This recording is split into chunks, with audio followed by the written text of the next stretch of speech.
Bonjour mesdames et messieurs et bienvenue dans ce flash d'information.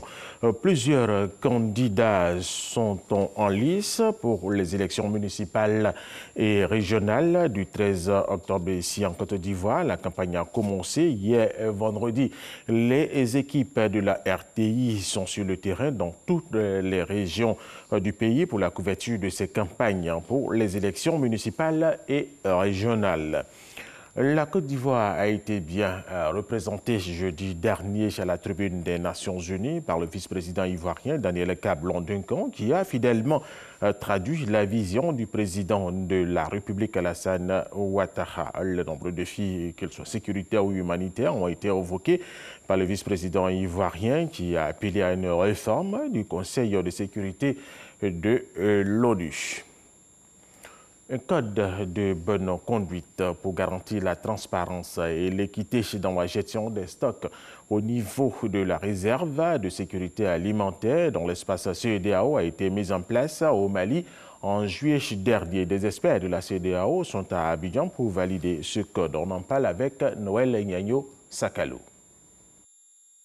Selon la FAO, Organisation des Nations Unies pour l'alimentation et l'agriculture, 26% de la population âgée de plus de 15 ans en Afrique subsaharienne ont été confrontés à une situation d'insécurité alimentaire en 2014-2015.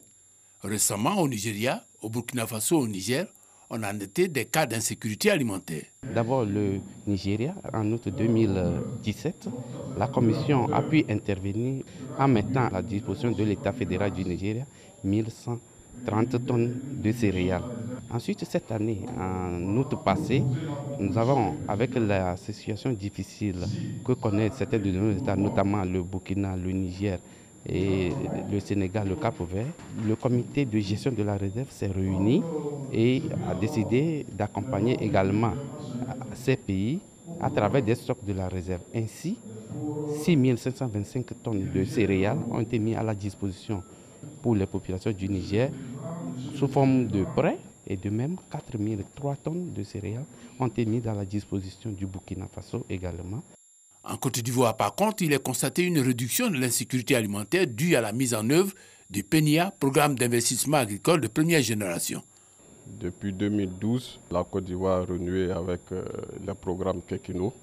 Donc le premier s'est passé de 2012 à 2016 et ce programme a véritablement repris en main l'outil de production de la Côte d'Ivoire. Vous savez qu'à la sortie de la crise, on a virtuellement tout perdu.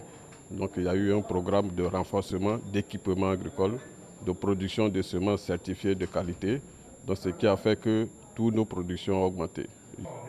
Comment faire jouer la solidarité entre pays de la CEDEAO, communauté des États de l'Afrique de l'Ouest, en cas de crise de sécurité alimentaire, ou comment organiser une espèce de vase communicant en cas de crise grave?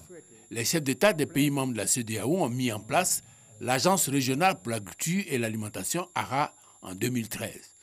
En mai dernier à Bamako, les experts ont élaboré un code de bonne conduite de gestion des stocks de sécurité alimentaire en Afrique de l'Ouest.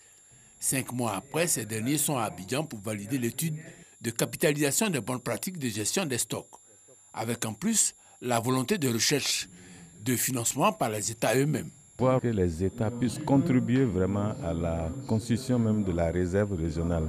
Parce que cette réserve que nous venons de distribuer tout de suite a été totalement financée par l'Agence française de développement à travers l'AFD.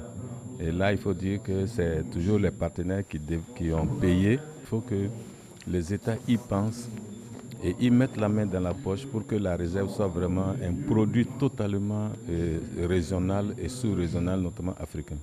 La vraie sécurité alimentaire est à ce prix. Difficile pour les usagers de l'axe Beaunois-Grand Bassam de circuler ce matin. La voie qui relie ces deux cités de la région du sud Komoué est coupée par les eaux au niveau du village de Yaou, village qui lui-même est englouti par les eaux. Selon les informations recueillies, la sortie d'un cours d'eau de son lit est à la base de cette situation. Les automobilistes sont donc obligés de faire le détour par le village de Yaou. Et nous allons terminer avec cette information. L'armée française a arrêté à Ménaka, dans le nord-est du Mali, une dizaine de combattants de l'ex-rébellion dominante Touareg soupçonnés de collision avec des djihadistes. C'était au cours d'une opération qui a mobilisé jeudi dernier 120 parachutistes. Des armes et des munitions ont été également saisies. C'est la fin de ce flash d'information. Merci de l'avoir suivi.